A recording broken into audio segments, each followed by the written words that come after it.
আসসালামু আলাইকুম প্রিয় ফুটবল ফ্যান্স। সে সময়টা চলে এসেছে যেটার জন্য আমরা এতদিন ধরে অপেক্ষা করছি। লিওনেল মেসি আরও একটা বিশ্বকাপ ফাইনাল খেলতে যাচ্ছেন এবং ফুটবল ফ্ল্যাগে একটা প্রিভিউ থাকবে যেখানে ইনডেপথ ট্যাকটিক্যাল আলোচনা চলবে। এই ফরম্যাটটাই বেছে নিলাম, তবে মাঝখানে গুরুত্বপূর্ণ ইন ডিটেলস কয়েকটা ছবি থাকবে। এখানে ক্রিয়েটরের চেহারার চেয়ে আসলে কথাটায় অনেক বেশি করে মনোযোগ দেবেন সেটা আশা করছি। আমরা আজকে অ্যানালাইসিসটা মূলত তিন ভাগে করার চেষ্টা করব। প্রথম ভাগে এসে আমরা একেবারে ফুটবল সংক্রান্ত না হলেও এ ম্যাচের কনটেক্সটটি ইম্পর্টেন্ট এমন কয়েকটা জিনিসের দিকে একটু তাকানোর চেষ্টা করব। দ্বিতীয় ভাগে এসে আমরা স্পেনের স্ট্র্যাটেজি, তারা এই বিশ্বকাপে কেমন খেলছে সেটা আরেকবার ট্যাকটিক্যালি বোঝার চেষ্টা করব। এবং last but not the least, আর্জেন্টিনার স্ট্রেংথ এবং আর্জেন্টিনা কোন জায়গা থেকে আসলে কাউন্টার করতে পারে সেগুলোও অ্যানালাইসিস করার চেষ্টা করব। প্রথম টপিকটাতে চলে আসছে। এই ম্যাচের আগে সাধারণত খুবই হিটেড একটা আবহাওয়া বিরাজ করার কথা, বিশ্বকাপ ফাইনাল বলে কথা, তবে খুব একটা বেশি সেটা বিরাজ করছে না, কারণ এখানে এমন একটা দলের বিপক্ষে লিওনেল মেসি খেলছেন যে দলটাকে লিওনেল মেসি অনেক কাছ থেকে দেখেছেন এবং সেখানে বার্সা একটা লিঙ্কের কথা বারবার করে বলতে হবে। এই জিনিসগুলো এত বেশি চর্চার মধ্যে আছে যে এটাকে কনটেক্সটের বাইরে রাখা যাবে না। যেমন এই দলটাতে বার্সেলোনার অন্তত 8জন প্লেয়ার আছেন। এই দলটাতে লামিন ইয়ামাল আছেন, যে লামিন ইয়ামালের সাথে লিওনেল মেসির সেই আইকনিক ছবিটা আপনারা নিশ্চয়ই দেখেছেন। শুধুমাত্র ইয়ামাল না, পাও কুবার্সি থেকে শুরু করে অনেক প্লেয়ারের সাথে, ছোট্ট অনেক প্লেয়ারের সাথে লিওনেল মেসির ছবি আছে এবং বার্সার লামাসিয়া থেকে উঠে আসা লিওনেল মেসি তাদের সাথে ওই কানেকশনটা এখনও যে অনুভব করেন সেটা এই ম্যাচের আগে একজন সাংবাদিকের একটা প্রশ্নের জবাবে একটা অনুষ্ঠানে লিওনেল মেসি নিজে বলেছেন যে তিনি লামিন ইয়ামালকে হিউজ একজন প্লেয়ার মনে করেন তার ক্লাবের জন্য, কারণ ইয়ামাল ওই ক্লাবটাতে খেলেন যাকে বা যে ক্লাবটাকে তিনি সবচেয়ে বেশি ভালোবাসেন। অর্থাৎ এখানে এমন একটা প্রতিপক্ষের বিপক্ষে লিওনেল মেসি মাঠে নামছেন যে প্রতিপক্ষের প্রতিও কিন্তু একটা আবেগ থাকবে এবং এটা অ্যাকনলেজ করতে হবে। এর পাশাপাশি আরও বেশ কয়েকটা পয়েন্ট থেকে এই জিনিসটা বোঝার উচিত। যেমন স্পেনের এই দলটা যে ফরমেশনে খেলে বা যে ফরম্যাটে খেলে সেটার সাথেও আপনি বার্সেলোনার স্টাইলের ছোট ছোট পাসের একটা দৃষ্টিনন্দন মিল খুঁজে পাবেন। অর্থাৎ ব্যাকবোনটা তৈরি হয়েছে অনেকটা বার্সের স্টাইল, পেপ গার্দিওলার স্টাইল, লুইস এনরিকে অথবা দেলাফুয়েন্তে টাইপের কোচদের স্টাইলের একটা সংমিশ্রণে। তবে এটার পাশাপাশি বল পায়ে না থাকলেও প্রেসিংও যে তারা অনেক ভালো সেটা নিয়ে আমরা পরবর্তী অংশে কথা বলবো, তবে এটা অ্যাকনলেজ করতে হচ্ছে। আমার কাছে এই ম্যাচটা অনেক বেশি করে significant Argentina fan plus Barca ফ্যানদের জন্য, কারণ এখানে আপনি বার্সা স্টাইলের একটা দলের বিপক্ষে লিওনেল মেসি খেলবেন এবং একদিক থেকে ফানি, চিন্তা করেন বার্সেলোনা ডমিনেটেড একটা দল এবং তারা খেলবে এমন একটা দলের বিপক্ষে যেখানে অ্যাথলেটিকো মাদ্রিদের অনেক প্লেয়ার আছেন এবং আর্জেন্টিনা মাঝে মধ্যে ওই ডার্টি ওয়ারগুলো করে। পার্থক্যের কথা আমি এখানে এটাই বলি যে ওটা যদি বার্সা হয়, আর্জেন্টিনাকে যদি আপনি অ্যাথলেটিকো ডমিনেটিং একটা ক্লাব বলেন, তবে এবার অ্যাথলেটিকো ডমিনেটিং সে ক্লাবটার সাইডে একজন লিওনেল মেসি আছেন। আরও একটা জায়গা থেকে এটা অনেক বেশি করে ইম্পর্টেন্ট, সেটা হচ্ছে দেলাফুয়েন্তের সাথে লিওনেল স্কালোনির সম্পর্ক। লিওনেল স্কালোনি তার কোচিং ক্যারিয়ারটা ওয়েফা প্রো লাইসেন্স দিয়ে যখন 2017-তে শুরু করেছিলেন, তখন তিনি যে জায়গা থেকে সে সার্টিফিকেশনটা নিয়েছিলেন সেখানে যে একটা প্রসেসের মধ্য দিয়ে যেতে হয়, একটা ট্রেনিং প্রোগ্রামের মধ্য দিয়ে যেতে হয়, সেখানে তার একজন শিক্ষক ছিলেন এই দেলাফুয়েন্তে।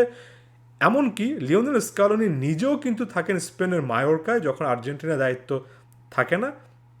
অর্থাৎ এখানে স্কালোনির সাথেও একটা লিঙ্ক খুঁজে পাবেন স্কালোনির ফুটবল দর্শনের সাথে, এবং তিনি যে ব্র্যান্ডের ফুটবল খেলান সেখানে যে দেলাফুয়েন্তের মতো একজন হাই প্রোফাইল কোচ, একজন কোচিং ম্যানুয়ালের প্রফেসরের যে ডিরেক্ট ইম্প্যাক্ট আছে সেটা আমি এর আগে অনেকবারই বলেছি, অনেক দিন থেকে জিনিসটা ফিল করছি। অর্থাৎ গুরু শিষ্যের একটা লড়াই হবে, এই কনটেক্সটাও কিন্তু এখানে আনা দরকার। এটাও খুবই ইম্পর্টেন্ট একটা প্রেক্ষাপট হচ্ছে। আপনি শুধুমাত্র যে বার্সেলোনাকে দিয়ে স্টাইলটা ডিফাইন করবেন ব্যাপারটা এমন না। অনেকে খেপে যেতে পারেন যে শুধুমাত্র বার্সার কথা কেন টেনে আনছি। আপনি বাইরের প্লেয়ারদেরকেও যদি এখানে কনটেক্সটে আনেন, যেমন স্পেনের কাছে ফাবিয়ান রুইজ আছেন যিনি কিনা লুইস এনরিকের অধীনে প্যারিস সেন্ট জার্মেতে গিয়ে খুব ভালোভাবে নিজেকে ফেরত পেয়েছেন এবং সেই লুইস এনরিকে বার্সেলোনার সাবেক একজন কোচ ছিলেন। আপনি রদ্রির কথা যদি চিন্তা করেন, এই রদ্রি ম্যানচেস্টার সিটিতে কার অধীনে নিজের ক্যারিয়ারের সবচেয়ে সেরা সময় বা এই রদ্রি সেই লেভেলটাতে গিয়েছেন পেপ গার্দিওলার অধীনে। সেই পেপ গার্দিওলা কিন্তু বার্সেলোনা প্রোডাক্ট, অর্থাৎ ঘুরে ফিরে আপনি এই লিঙ্কটা পাবেন। এই লিঙ্কটা অ্যাকনলেজ করতে হবে।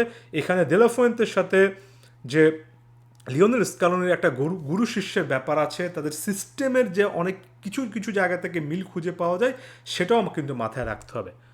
বাট হ্যাভিং সেড দ্যাট, একটা ফাইনালে আগে বেশ কয়েকটা হিটেড মোমেন্টও কিন্তু দরকার। আমার কাছে মনে হয় অনেক বেশি করে সফট কোনো কিছু চেয়ে মাঝে মধ্যে নিজের দেশের প্রতি যে একটা অন্যরকম টান, সেটাও ফিল করা দরকার। এই জায়গা থেকে এসে স্পেনের একটা কমন স্ট্র্যাটেজি আমি দেখছি, যে স্প্যানিশ কোচ দেলাফুয়েন্তো বলছেন, সামওয়ান লাইক আইমেরিক লাপোর্তে বলছেন, এমনকি বার্সেলোনার প্রেসিডেন্ট লাপোর্তা বলছেন যে এখানে আর্জেন্টিনা এমন একটা দল যারা কিন্তু রাফ অ্যান্ড টাফ ফুটবল খেলে এবং স্পেন ক্লিন ফুটবল খেলে এখন পর্যন্ত ফাইনালে এসেছে, এবং তারা আশা করছেন রেফারি এখানে যথেষ্ট স্ট্রিক্ট হবেন, অনেক বেশি ফিজিক্যাল প্লেটা হয়তোবা রেফারি অ্যালাউ করবেন না, এটা তাদের আশা। এবং তারা এই জায়গা থেকে আর্জেন্টিনাকে আগে থেকে চাপে রাখার চেষ্টা করছেন। এটা মিন করে যে Argentina kind of dirty football খেলে, কাইন্ড অফ ফিজিক্যাল ফুটবল খেলে ফাইনাল পর্যন্ত এসেছে। এই জায়গা থেকে দুটো সিস্টেমের মধ্যে যে একটা পার্থক্যের জায়গায় স্প্যানিশরা বোঝাতে চাচ্ছেন, সেটা স্পষ্ট হয়েছে। এবং এটাই কিন্তু স্কালোনির জন্য, আর্জেন্টিনার জন্য ওই মোরাল বুস্টারটা হতে পারে, নিজেদের প্রমাণ করার সে বুস্টারটা হতে পারে, যেটা আসলে আর্জেন্টিনার লাগে, যেটা আর্জেন্টিনার এই দলটাকে তাদের চেনা রূপে ফিরতে আসলে সাহায্য করে। তাই এই হিটেড মোমেন্টটা আরেকটু বেশি যদি হিটেড হয়, আমার কাছে খুব বেশি খারাপ লাগার মতো ব্যাপার হবে না। আমরা এরপর সেকেন্ড পয়েন্টটাতে চলে আসি, স্পেন আসলে কেমন ফুটবল খেলছে। ব্যক্তিগত জীবনে আমি যত বছর ধরে ফুটবল অ্যানালাইসিস করছি, বেশ কয়েকজন কোচ আছেন যাদের মাধ্যমে, যাদের ফুটবল দর্শনে আমি নিজে অনেক প্রভাবিত হই। দেলাফুয়েন্তে তাদের মধ্যে একজন। সবচেয়ে বড় স্পেসিফিক্যালি তিনি যে জিনিসটার জন্য এক্সপার্ট, দেলাফুয়েন্তে এমন একজন কোচ যিনি কিনা স্প্যানিশ আন্ডার 17, 19, 21, 23 নানা দলকে ট্রেন আপ করে এসেছেন। স্প্যানিশ পুরো সিস্টেমটাই দেলাফুয়েন্তের মাধ্যমে তৈরি হয়েছে, বা দেলাফুয়েন্তের মতো কোচদের মাধ্যমে তৈরি হয়।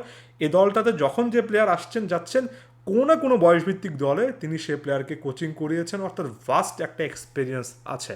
বল পায়ে স্প্যানিশ এই ফুটবলাররা অসাধারণ, উইদাউট এনি ডাউট।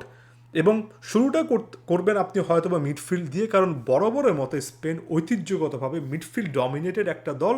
এখানে রদ্রি, পেদ্রি, ফাবিয়ান রুইজ, দানি ওলমোর মতো প্লেয়াররা রয়েছেন, যারা তাদের ভিশনের জন্য এতটাই বিখ্যাত যে আমি সবসময় বলি যে স্প্যানিশ মিডফিল্ডারদেরকে যদি আপনি চোখ বন্ধ করেও কোনো একটা জায়গায় পাস দিতে বলেন, অধিকাংশ ক্ষেত্রে তাদের পাসটা জায়গা মতো পৌঁছাবে। সো স্পেনের ঐতিহ্যগতভাবে যে কোরটা, যে শক্তির জায়গাটা আছে, সেটা ইনট্যাক্ট আছে।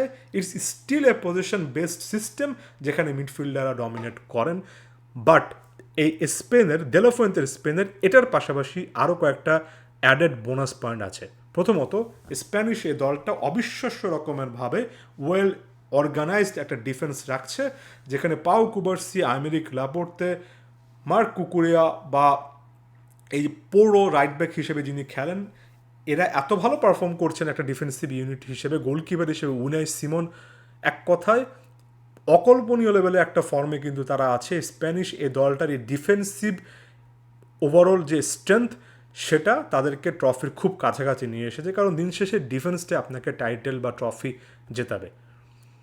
এই পয়েন্টে এসে আমি মিডফিল্ডে অনেক বেশি করে আর আপনাদের বোঝানোর মতো কোনো কিছু আছে বলে মনে করি না, কারণ স্প্যানিশ মিডফিল্ডে আধিপত্যের কথা সকলেরই জানা। বাট আমি যে জিনিসটা নিয়ে আসলে ট্যাকটিক্যাল অ্যানালাইসিসটা শুরু করতে চাই, সেটা হচ্ছে ফুল ব্যাক। আসলে ফুল ব্যাকরা কতটা ভাইটাল হন, সেটা স্প্যানিশ এই দলটার দিকে তাকালেই দেখা যায়।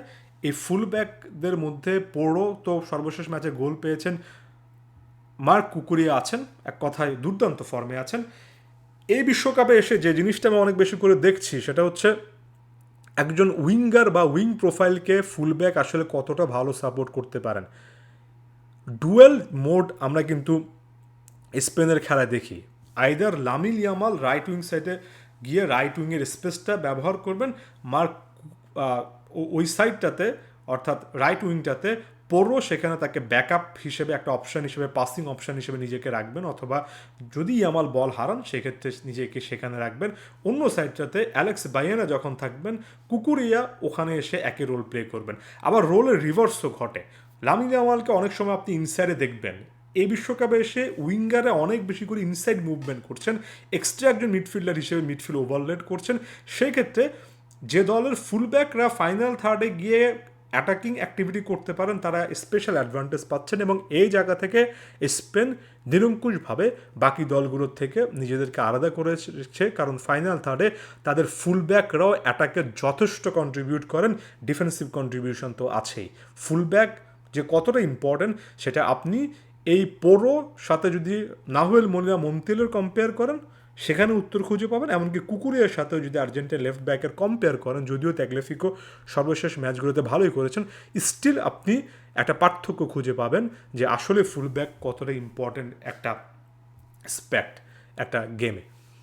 আমরা স্পেনের পাসিং নিয়ে যখন কথাবার্তা বলি তখন এই জিনিসটা মাথায় রাখতে হবে যে এই পাসিং সিস্টেমটার অংশ শুধুমাত্র মিডফিল্ডার না, এটা শুরু হয় একজন ডিফেন্ডারদের থেকে, এবং নিশ্চিতভাবে আমি ক্লিপের মাধ্যমে দেখাতে পারবো কীভাবে পাও কুবার্সি বা আইমেরিক লাপোর্তের মধ্যে যে কোনো একজন অনেকটা বল নিয়ে সামনে এসে অনেক ডিরেক্ট পাস দিতে পারেন, যেটা ইয়ামালের মতো প্লেয়ারকে খুঁজে পায়। অর্থাৎ এখানে আপনি যখন পজিশন বেসড একটা গেম নিয়ে অ্যানালাইসিস করবেন, এটাও মাথা রাখতে হবে ডিফেন্ডারদের কাজ শুধুমাত্র ডিফেন্স করা নয়, তারা একই সঙ্গে পাসিংটাও এতটা ভালো করছেন যে এক্সট্রা ওই ভ্যালু অ্যাড করে তারা নিজেরও লাইন ব্রেকিং পাস দিতে পারেন, যেটা ফুলব্যাকদের ক্ষেত্রে প্রযোজ্য। আরও একটা জিনিস যেটা একেবারে না বললেই নয়, সেটা হচ্ছে বল পায়ে না থাকলে স্পেন কেমন ফুটবল খেলে। ফুটবলে একজন প্লেয়ারের কাছে হয়তোবা খুব বেশি হলে 2 থেকে 3 মিনিট গড়ে বল থাকে, বাকি সময়টা তার কিন্তু অফ দ্য বল মুভমেন্ট করতে হয়। এবং এখানে এসে আমার কাছে মনে হয় বাংলাদেশে এটা নিয়ে একটু কম আলোচনা হচ্ছে, আরও বেশি করে আলোচনা করা উচিত। সেটা হচ্ছে অফ দ্য বল মুভমেন্টে হাই প্রেস করার ক্ষেত্রে বা প্রতিপক্ষের পাসিং লেনগুলো, স্পেশালি পাসিং অপশানগুলো বন্ধ করে সাফোকেটিং একটা এনভায়রনমেন্ট তৈরি করার ক্ষেত্রে এবার স্পেন যেটা করেছে সেটা এক কথায় অবিশ্বাস্য রকমের সুন্দর। আমি ক্লিপের মাধ্যমে এই জিনিসটা আপনাদেরকে দেখানোর চেষ্টা এখানে করছি, কিভাবে এখানে স্প্যানিশ প্লেয়াররা প্রতিপক্ষের পায়ে বল থাকলে একটা ট্রায়াঙ্গেলের মতো তৈরি করে ফেলেন এবং সেটার মাঝখানে পাসিং অপশানগুলো একেবারে বন্ধ করে দেন। যেমন এই মুহূর্তে জুলস কুন্ডের একটা সিচুয়েশন দেখানোর চেষ্টা করছি, যেখানে দেখবেন যে কিভাবে তার পাসিং লেনগুলো একেবারে বন্ধ হয়ে গিয়েছে। ডিফারেন্ট প্লেয়ার মাইকেল ওলিসে থেকে শুরু করে বাকিদের ক্ষেত্রে একই কথা প্রযোজ্য, অর্থাৎ কোনো একজন প্রতিপক্ষ প্লেয়ার বল পেয়েছেন, তিনি ঠিক কোন 3টা জায়গায় পাস দিতে পারবেন সেটা আগে থেকে প্রেডিক্ট করে সেই লেনগুলো একেবারে বন্ধ করে দিয়ে তারা যাতে করে আর বল প্রোগ্রেস করতে না পারেন, এটা স্পেন খুব ভালোভাবে এনশিওর করতে পেরেছে। আর যখন পারেনি তখন তারা রীতিমতো ওই প্লেয়ারটাকে ড্র্যাগ করেছে, তিনি যাতে করে ওয়াইড স্পেসে চলে যান, অর্থাৎ তিনি যাতে করে গোল মুখের থেকে বরঞ্চ গোল মুখের বাইরে চলে যান, তিনি যদি শটও নেন সেটা যাতে করে পোস্টের বাইরে থাকে। এই জিনিসটাও এক কথায় অসাধারণভাবে স্পেন করতে পারছে। Last but not the least, স্পেনের এই দলটাতে স্পেশালিস্ট কয়েকজন ফুটবলার আছেন এবং আলাদা আলাদা স্পেশালিস্ট স্কিল তাদের আছে। ইয়ামাল নিজেও হয়তো অনেক বেশি গোল পাননি, অ্যাসিস্ট পাননি, বাট ইয়ামালের সবচেয়ে বড় স্পেশালিটি হচ্ছে নিজের কাছে 2-3 জন প্লেয়ারকে ড্র্যাগ করে সেটার মাঝখান থেকে তিনি কিন্তু পাস তার সতীর্থকে দিতে পারছেন। এবং ইয়ামালের জন্য 2-3 জন প্লেয়ারকে যখন অ্যালোকেট করা লাগে, বাকি প্লেয়াররা অনেক পকেট অফ স্পেস পাচ্ছেন। এবং ফাইনাল থার্ডে দানি ওলমো নামক একজন খুবই আন্ডাররেটেড প্লেয়ার রয়েছেন, যিনি কিনা এক্সপার্ট বিটুইন দ্য লাইন খেলা, অর্থাৎ দুটো ডিফেন্সিভ লাইন বা মিডফিল্ড বা ডিফেন্সিভ লাইনের মাঝখানের যে স্পেসটা সেটা কাজে লাগানো, অথবা ওয়ান টাচে ফাইনাল থার্ডে অ্যাক্টিভেট করা, যেটা আমরা পোরোর গোল ক্ষেত্রে দেখেছি। শুধুমাত্র একটা টাচে এখানে পোরোর উদ্দেশ্যে বলটা দিয়ে দিয়েছেন, যেখানে পোরো বিহাইন্ড দ্য ডিফেন্সের ওই স্পেসটা ইউটিলাইজ করে একটা গোল বের করে এনেছেন। এখানে মিকেল ওয়ারজাবাল, মিকেল মেরিনোর মতো এমন প্রোফাইল আছে যাদেরকে আপনার দেখলে মিডফিল্ডার মনে হবে, কিন্তু একটু লেটে হলেও ডিবক্সে ঢুকে তারা কিন্তু গোল আদায় করে নিতে পারেন, যেটা ওয়ারজাবাল বা মিকেল মেরিনো এই বিশ্বকাপে যে কোনো বড় টুর্নামেন্টে আসলে নিয়মিতভাবে করেন। এখানে দ্য অর্কেস্ট্রেটর হিসেবে রদ্রি পাসিং বা ভিশনের দিক থেকে পেদ্রি, ফাবিয়ান রুইজ এদের কথা তো ওভারঅল বললাম, অর্থাৎ ইন্ডিভিজুয়াল স্কিলের জায়গা থেকেও আপনার এ দলটাকে অর্থাৎ স্পেনকে যথেষ্ট সম্মান দিতে হবে। আমি জানি এটা একটা দীর্ঘ আলোচনা, এই আলোচনার এ অংশে এসে প্রতিপক্ষ নিয়ে যখন অনেক বেশি কথাবার্তা বলি তখন অনেকেই হয়তো মনে করেন যে এত বেশি সম্মান, এত বেশি ভয় পাওয়ার কিছু নেই, লিওনেল স্কালোনি এর থেকে বেটার কোনো কিছু করতে পারেন অফকোর্স। বাট নিশ্চিত করে বলতে পারি যে যখনই স্কালোনি কোনো একটা প্রতিপক্ষকে আউটক্লাস করেছেন তখনই এই স্টাডি প্রসেসের মধ্যে দিয়ে গিয়েছেন। এই জিনিসগুলো আমি যতটুকু ভেঙে বলছি তার চেয়ে আরও অনেক সফিস্টিকেটেডলি, আরও অনেক অনেক ইনডেপথে ভেঙে এই জিনিসগুলো আর্জেন্টিনার থিঙ্ক ট্যাঙ্ক অ্যানালাইসিস করে। নিজে কিছুটা শেখার চেষ্টা করছি, সেজন্য আপনাদের সাথে শেয়ার করছি। আমরা পরবর্তী পয়েন্টটাতে চলে আসি। এখন আর্জেন্টিনার কি করার আছে? অনেক কিছুই কিন্তু আর্জেন্টিনার করার আছে। প্রতিপক্ষের প্রতি সম্মান রেখেই এই জিনিসটা অফকোর্স মানতে হবে যে the greatest of all time Lionel Messi যে দলটাতে থাকেন সে দলটাকে ইকুয়েশনের থেকে বাইরে বের করে দেওয়ার কোনো রকম সুযোগ নেই। হয়তোবা শুধুমাত্র এই টুর্নামেন্টের প্রোগ্রেস, ইন্ডিভিজুয়াল প্লেয়ারদের ফর্ম, কোয়ালিটি এগুলো চিন্তা করলে অনেকে স্পেনকে এগিয়ে রাখবেন। তবে লিওনেল মেসি যখন এই ইকুয়েশনটাতে চলে আসেন তখন আর্জেন্টিনা তাদের জায়গা থেকে তাদের চান্সটা নেবে, এটা নিঃসন্দেহে বলা যায়। প্রথম যে কাজটা আর্জেন্টিনা করতে পারে, and they are expert in this sort of scenario, সেটা হচ্ছে ম্যাচটাকে রিড করা, ম্যাচের পেসটা, টেম্পোটা রিড করা, সময় নেওয়া এবং টেম্পোটা রিড করে সময় নিয়ে প্রতিপক্ষের অবস্থা বুঝে তারপর সিদ্ধান্ত নেওয়া। লিওনেল স্কালোনি মোটো এমন কোনো কোচ নন যিনি আগে থেকে মুখস্থ একটা সিস্টেম, একটা স্ট্র্যাটেজি নিয়ে দলকে খেলাবেন এবং সেটা থেকে বের হয়ে আসবেন না। অনেকে হয়তো বা তার সাবস্টিটিউশন বা তার স্টার্টিং লাইনআপ দেখে এটা মনে করেন। তবে এবারে বিশ্বকাপে স্কালোনি দেখিয়েছেন যে তার স্ট্র্যাটেজিটা আসলে 90 মিনিট 120 মিনিটে চেঞ্জ হয়। প্রথম 20-30 মিনিট একটু হয়তো বা আর্জেন্টিনা অ্যানালাইসিস করার চেষ্টা করে, লিওনেল মেসি নিজেও অনেক বেশি করে ওয়ার্ক করেন, বোঝার চেষ্টা করেন আসলে প্রতিপক্ষ কোন গেমটা খেলতে চাচ্ছে, প্রতিপক্ষ যে গেমটা খেলতে যাচ্ছে, যে টেম্পোতে যে পেসে গেমটা খেলতে যাচ্ছে সেটা আর্জেন্টিনা নষ্ট করে দেওয়ার চেষ্টা করে। ইংল্যান্ডের বিপক্ষে ম্যাচও আমরা দেখেছি শুরুর দিকে যখন ইংল্যান্ড হাই প্রেস করছিল তখন আর্জেন্টিনা নিজেরাও এত বেশি করে কাউন্টার প্রেস করছিল, এত বেশি করে ফাউল করছিল যাতে করে ইংল্যান্ডের মোমেন্টামটা সেখানে নষ্ট হয়ে যায়। স্পেনের বিপক্ষেও স্পেনের অবস্থায় রিড করে একই রকমের সিচুয়েশান যদি লিওনেল স্কালোনি অ্যাপ্লাই করতে চান তাহলে আমি সেখানে কোনো রকমের দোষের কাজ দেখি না। হয়তোবা চোখের জন্য সুন্দর নয়, এবং যেটা স্প্যানিশ অনেক ফুটবলারও বলছেন আগে থেকে, রেফারিকে আগে থেকে সতর্কবার্তা দিয়ে দিচ্ছেন, সেটা হচ্ছে একটু ডার্টি ফুটবল খেলা, একটু ট্যাকেল করা, একটু ফিজিক্যাল ফুটবল খেলা, কখনোই প্রতিপক্ষকে সেটেল হতে না দেওয়া। কারণ রদ্রির মতো একজন প্লেয়ারকে যদি আপনি শুরুতেই অনেক বেশি করে প্রেশারাইজ করতে পারেন, পেদ্রি, ফাবিয়ান রুইসকে যদি আপনি শুরুতেই অনেক বেশি করে প্রেশারের মধ্যে রাখতে পারেন, যদি মিডফিল্ডের ওই সাপ্লাইগুলো বন্ধ হয়ে যায় তাহলে এই সিস্টেমটা কিছু না কিছু দিক থেকে সাফোকেশনে ভুগবে এবং আর্জেন্টিনার কাছে প্রতিপক্ষের মিডফিল্ডারদেরকে ফ্রাস্ট্রেট করার, তাদেরকে বিরক্ত করার অথবা তাদেরকে ফিজিক্যালি ডমিনেট করার মতো পাওয়ার আছে বলে আমি মনে করি।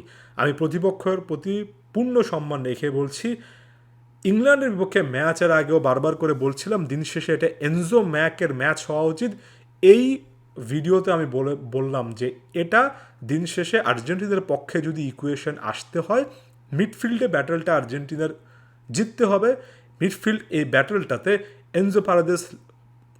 Enzo Paredes, Mac Allister, Rodrigo De Paul প্রত্যেকটা মানুষই এখানে ইম্পর্ট্যান্ট হবেন এবং মিডফিল্ডে আর্জেন্টিনার হয়তো বা আরও একটা প্রোফাইলের লাগতে পারে, দরকার হতে পারে। সেক্ষেত্রে লিওনেল মেসি যত বেশি করে ড্রপ করে মিডফিল্ডে আসবেন সেটা আর্জেন্টিনাকে হয়তো বা অ্যাডেড অ্যাডভান্টেজ দেবে। পুরো বিশ্বকাপে আমরা লিওনেল মেসিকে রাইট উইংয়ে শিফট করে অ্যামেজিং কাজকর্ম করতে দেখছি, তবে এমন টাইপের একটা ম্যাচে মিডফিল্ডেও যে লিওনেল মেসি এক্সট্রা একটা কম্পোনেন্ট অ্যাড করতে পারেন এটা খুবই ইন্টারেস্টিংলি আমি দেখার চেষ্টা করব। মিডফিল্ডে হয়তোবা বল গেমে আর্জেন্টিনা পজিশন ডমিনেট করে খেলবে না, প্রতিপক্ষকে বলবে যে বলটা তোমাদের কাছে রাখো, একটু ফিজিক্যাল খেলার চেষ্টা করবে। তবে যদি আর্জেন্টিনার মিডফিল্ডাররা এই জিনিসটা করতে পারেন এবং প্রতিপক্ষ মিডফিল্ডারদের উপরে প্রেশারটা আসলে নিয়ে আসতে পারেন, এবং নিজেরা সে আত্মবিশ্বাসটা পান, তারপরে এনজোরা আসলে এমন সিচুয়েশনে কী করতে পারেন সেটা আমাদের সকলেই জানা। সো মিডফিল্ডেই ব্যাটেলটা জিততে হবে বলে আমার কাছে মনে হয়। এরপর খুবই ইম্পর্টেন্টলি যে আর্জেন্টিনার স্টার্টিং লাইন আপ বা সেট আপ নিয়ে কীভাবে আসলে প্ল্যান করা যায় সেটাতে চলে আসি। সাধারণত সাধারণত যখন প্রতিপক্ষের কাছে লামিন ইয়ামালের মতো একজন প্লেয়ার আছেন, ওই সিচুয়েশনে আপনি আসলে চিন্তা করবেন আপনার যে লেফট ব্যাক এবং লেফট সাইডে যে আপনার ডিফেন্স সেটাকে আরও কতটুকু শক্তিশালী রাখা যায়। সো ইয়ামাল ওই ফ্যাক্টরটার কথা চিন্তা করে এই ম্যাচে নিকো গনজালেসের ম্যাচটা স্টার্ট করা তাগলিফিকোর সাথে, এটা সবচেয়ে পসিবল একটা সলিউশন। অন্য যে কোনো দিনে এটা সবচেয়ে ভালো সলিউশন হতে পারতো, এখনও আমার কাছে মনে হয় হতে পারে যদি নিকো গনজালেস ওই সাইডটাতে উইং ব্যাক হিসেবে স্টার্ট করেন। বাট প্রবলেম হচ্ছে Argentina has serious issue on the other side, right back position এবং রাইট সাইডের ওই জায়গাটা আনপ্রোটেক্টেড। সেখানে মলিনা খেলুক, এমনকি মন্তিয়াল খেলুক, মন্তিয়ালের কয়েকটা ক্রস দেখে অনেকেই পজিটিভিটি দেখাচ্ছেন। আমি খুব একটা বেশি আত্মবিশ্বাস মলিনা বা মন্তিয়াল কারো ক্ষেত্রেই পাই না তাদের সাম্প্রতিক ফর্ম বা ফিটনেসের দিকে তাকালে। এটা একটা উইক জোন হতে পারে। দেন ওয়ান্স সেকেন্ড রড্রিগো ডি পল নাকি জুলিয়ান সিমিওনি সেই ইকুয়েশনটা চলে আসে। অর্থাৎ এখানে মিডফিল্ডে আপনার লিয়ান্দ্রো পারেদেস, এনজো এবং ম্যাক অ্যালিস্টারকে ঠিক রেখে ফোর্থ প্রোফাইল হিসেবে আপনি কি রড্রিগো ডিপলকে খেলাবেন, জুলিয়ান সিমিওনিকে খেলাবেন, ইট ডিপেন্ডস অন আরও নিচে নাহুয়েল মলিনা অথবা মন্তিয়ালরা আসলে কেমন করেন। এটা আর্জেন্টিনার নিঃসন্দেহে সবচেয়ে বড় উইক লিঙ্ক। না হলে আপনি কিন্তু রাইট ব্যাকের উপর যদি নির্ভর করতে পারতেন, তাহলে আপনি এই ম্যাচটাতে নিকো গনজালেসকে ওই সাইডটাতে লামিন ইয়ামালকে মার্ক করার জন্য স্পেশালি একটা ডিউটি আকার দিতে পারতেন। এবং নিকোর হাইটটা আর্জেন্টিনার ডিবক্সে কাজে রাখছে, তার ওভারঅল যখনই মাঠে নামতেন একটা ইম্প্যাক্ট কিন্তু রাখছেন। আমার কাছে মনে হয় না যে ইয়ামাল ভার্সেস তাগলিফিকো এই সিচুয়েশনটা তাগলিফিকোর জন্য খুব একটা বেশি সহজ কোনো কিছু হতে যাচ্ছে। এখনও আমি স্কালোনির জন্য অপেক্ষা করছি যে তিনি কি সিদ্ধান্ত নেন, অথবা সব কিছু বাদ দিয়ে যেই মিডফিল্ড সেট আপটা আর্জেন্টিনাকে এত কিছু এনে দিয়েছে বিশ্বকাপ এবং কোপা আমেরিকায়, সেই মিডফিল্ড সেট আপ অর্থাৎ Paredes, Enzo, Mac, De Paul proper midfield প্রোফাইলের দিকে তিনি হয়তোবা চলে যাবেন। But still I want to see ইয়ামালকে কেন্দ্র করে কী প্ল্যান আছে। আমি এটাও দেখতে চাই দানি ওলমোকে কেন্দ্র করে আসলে কী প্ল্যান থাকে। কারণ ওই যে বললাম, দুটো লাইনের মাঝখানে থেকে যে কাজগুলো তিনি করতে পারেন ওয়ান টাচে, সেটাই একটা ডিফেন্স লাইনকে অনেক বেশি করে ব্রেক করে ফেলে। আমরা এরপর লিওনেল মেসিতে ফোকাস করি, কারণ যেখানে আপনার সীমাবদ্ধতা, সেখানে সীমাবদ্ধতা ভাঙার সবচেয়ে বড় নামও লিও মেসি। এই বিশ্বকাপে এসে আর্জেন্টিনা যেভাবে ক্রসে বা সেট পিসে, কর্নারে এসব জায়গা থেকে গোল করছে, স্বাভাবিকভাবে লিওনেল মেসি যদি একটা উইংয়ে সরে খেলেন, সেটা আর্জেন্টিনার জন্য অনেক অনেক ভালো রেজাল্ট এনেছে, এই ম্যাচও আনতে পারে। বাট আমার কাছে যে জিনিসটা মনে হয়, এটা শেষ 10-20 মিনিটের one of the last resource, যখন কোনো কিছু কাজ করে না, যদি পিছিয়ে থাকা সিচুয়েশন হয়, তাহলে আরও একবার সেই জিনিসটা হয়তো বা আর্জেন্টিনা ট্রাই করতে চাইবে। তবে মনে হয় না যে স্পেন এমন সিচুয়েশনে এতটা ডিপে নেমে এতটা সেটব্যাক করে, অর্থাৎ এতটা লো ব্লকে এতজন ডিফেন্ডার নিয়ে আসলে ডিফেন্ড করতে চাইবে। তাই এমন সিচুয়েশানে এই ম্যাচটা যাবে এটা চিন্তা না করে আগে থেকে যে দলটা কন্ট্রোল নিতে পারবে তার পক্ষে রেজাল্ট যাবে, এটা চিন্তা করাটা এই মুহূর্তে দাঁড়িয়ে সবচেয়ে বেশি লজিক্যাল মনে হচ্ছে। বাট এটা একটা বিশাল অপশান যে লিওনেল মেসি যে কোনো সময় রাইট উইংয়ে চলে আসতে পারেন 10-15 মিনিটে এসে। একটা কথা বলা হচ্ছে যে আর্জেন্টিনা প্রথম 80 মিনিট শক্তি সঞ্চয় করে, শেষের 10 মিনিট সকল রকমের শক্তি ব্যয় করার চেষ্টা করে। এই জিনিসগুলো আমি খুব একটা বেশি বিশ্বাস করি না, এবং আমার যথেষ্ট পরিমাণ গ্রাউন্ড আছে সেটার পক্ষে। যেমন স্কালোনিকে যখন জিজ্ঞেস করা হয়েছিল যে লিওনেল মেসির কে আপনি শেষের দিকে সে রাইট উইংয়ে চলে যেতে বলেন, তখন স্কালোনি বলেছেন ঠিক উল্টো কথাটা। লিওনেল মেসি যদি মনে করেন যে তিনি রাইট উইংয়ে যাবেন, তখন তিনি যান, পুরো দলটা সে অনুযায়ী আসলে খেলার চেষ্টা করে। অর্থাৎ এখানে ট্যাকটিক্সটা লিওনেল মেসি নিজে মাঠের মধ্যে সেট করেন, নট নেসেসারিলি যে কোচ আগে থেকে বলে এসেছেন যে ম্যাচের 80 মিনিটের পরে লিওনেল মেসি রাইট উইংয়ে যাবে, তোমরা বাকি 10 মিনিট তার পূর্ণ শক্তি ব্যবহার করে লিও মেসিকে সাপোর্ট করার চেষ্টা করো। মাঠের মধ্যে অনেক ট্যাকটিক্যাল ডিসিশন লিওনেল মেসি নিজে গেম রিডিং স্কিলের মাধ্যমে নেন। যেহেতু প্রতিপক্ষে এমন একটা দল যারা অনেক বেশি করে বার্সা ঘরানার ফুটবল খেলে, এই ম্যাচে ট্যাকটিক্যাল ডিসিশনগুলোতে লিওনেল মেসি আরও বেশি ইনভলভ থাকবেন। আমি শেষ 10-20 মিনিটে আর্জেন্টিনার এই পারফরমেন্সগুলোকে আবেগের জায়গা থেকে অনেক বিশাল কিছু মনে করি। এটা প্রমাণ করে যে এই দলটা আসলে লিও মেসির জন্য কতটা ফাইট করতে চায়। এটা প্রমাণ করে যে তাদের দিন শেষে হার না মানা মানসিকতা আসলে কতটা বিশাল। বাট আমি এটাকে একেবারে প্রি প্ল্যান্ড এনার্জি সেভিং করে হাইবারনেশনে থেকে পরবর্তীতে বুস্ট করা একটা ট্যাকটিক্যাল ভিউ পয়েন্ট, একটা ট্যাকটিক্যাল গেম প্ল্যানের অংশ এখন পর্যন্ত মনে করি না। আমার কাছে মনে হয় এটা আর্জেন্টিনার অ্যাডেড বোনাস একটা পয়েন্ট, যে আর্জেন্টিনা দে নেভার ডাই। তারা ডিসাইড করে যে আমাদের যত কঠিন সিচুয়েশন হয় সেখান থেকে আমরা বের হয়ে আসতে পারবো, because we have to play for Leo Messi. But এমন টাইপের ম্যাচ শেষের 10-20 মিনিটে সেই অন্য রকমের আউট অফ দ্য ওয়ার্ল্ড মোমেন্টগুলো ছাড়াও বের করে আনার চেষ্টাটা করা উচিত। বাকি দলগুলোর থেকে হয়তো বা স্পেনের পার্থক্য এটা হবে যে তারা শেষের 10 থেকে 15 মিনিট নিজেরা ডিফেন্সিভলি এত বেশি করে নেগেটিভ মেন্টালিটি থেকে আর্জেন্টিনাকে স্পেস দেবে না, বরঞ্চ ফ্রান্সের মতো এই ম্যাচটা সম্পূর্ণভাবে খেলে আসার ক্লিনলি খেলে আসার ট্রাই করবে। আশা করছি যে লিওনেল মেসি তার ক্যারিয়ারে আরও একবার সোনালি সে স্বপ্নটা ছুঁয়ে দেখতে পারবেন, এবং আরও একটা অসাধারণ অধ্যায় লিওনেল মেসির ক্যারিয়ারে লেখা হবে। বাট যদি লেখা না হয়, যদি এটা দিন শেষে পক্ষে না যায়, এটা মনে রাখবেন যে the greatest of all time, সর্বকালের সেরা ফুটবলার নিজেকে প্রমাণ করেছেন, বারবার প্রমাণ করেছেন, সর্বশেষ কাতার বিশ্বকাপেও প্রমাণ করেছেন। যে ফেসটা আমরা এখানে দেখছি, আরও একটা বিশ্বকাপে যে সেরা পারফরমেন্সটা দিলেন, এটা হিউজ একটা বোনাস পয়েন্ট ছিল, একটা অ্যাডেড পয়েন্ট ছিল। এটা কোনো একটা রূপকথার একটা অংশ ছিল, যে অংশটা আমাদের দেখার সৌভাগ্য হয়েছে।